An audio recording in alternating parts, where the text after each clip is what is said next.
आज हमारे साथ बॉलीवुड के एक ऐसे दिग्गज कलाकार हैं जिन्होंने अपनी एक्टिंग से ना सिर्फ भारत में बल्कि पूरे यूरोप में बल्कि पूरी दुनिया में अपनी एक्टिंग से नाम कमाया। जी, हम बात कर रहे हैं कबीर बेदी साहब की। आइए बातचीत करते हैं।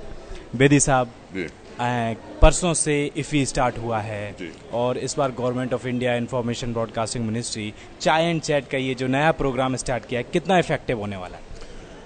देखिए, हमारी डिस्कशन तो अच्छी हुई थी, अच्छे सवाल पूछे गए और मुझे यकीन है कि हमने अच्छे जवाब भी दिए। उसमें हमने थिएटर, टेलीविज़न और फिल्म की बात की और आपस में उनका क्या रिश्ता है और उन तीनों का फ्यूचर क्या है और किस तरह के हमारे डिस्ट्रीब्यूशन चैनल्स बदल रहे हैं, क्योंकि अभी सिर्फ बात थिएटर की ही नहीं लेकिन डीवीडी की है और इंटरनेट की है।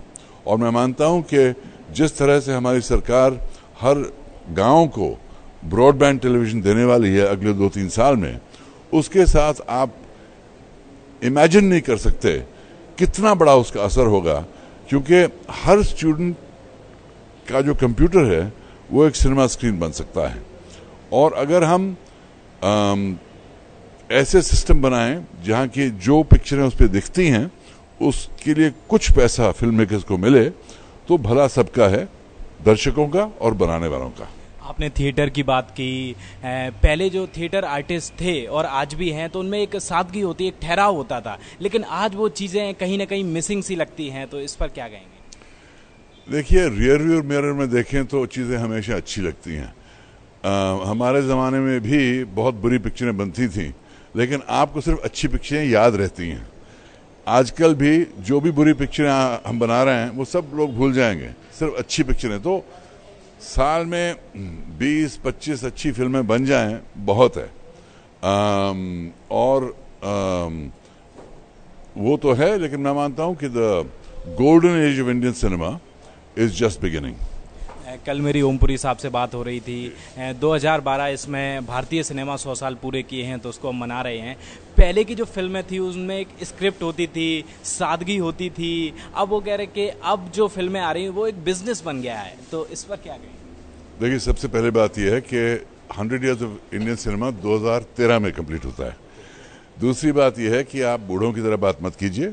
हमारे जो नई जनरेशन है वो कमाल की फिल्में बना रहे हैं और नॉस्टैल्जिया हमेशा है कि आप गुरुदत्त की पिक्चरें देखें, महबूब खान की पिक्चरें देखें, लेकिन हमारे ज़माने में भी कम फिल्म मेकर्स नहीं हैं और उसी लेवल पे वो भी कमाल की फिल्में बनाएंगे। और मैं मानता हूं कि सबसे क्रिएटिव वर्क जो होगा हमारे इंडिपेंडेंट फिल्म मेकर्स के ज़रिए होगा। और अभी मैं न्यूयॉर्क फिल्म फेस्टिवल में था, वहाँ एक फिल्म है शिप ऑफ थीसियस, कमाल की पिक्चर बनाई है आदमी ने, कमाल की पिक्चर बनाई है। और कई ऐसी पिक्चरें बन रही हैं जो हमारी नई जनरेशन बना रही है, जो मैं समझता हूँ हिंदुस्तान के सिनेमा को, इंडियन सिनेमा को एक नए स्तर पर पहुंचा देगी। Thank you so much sir.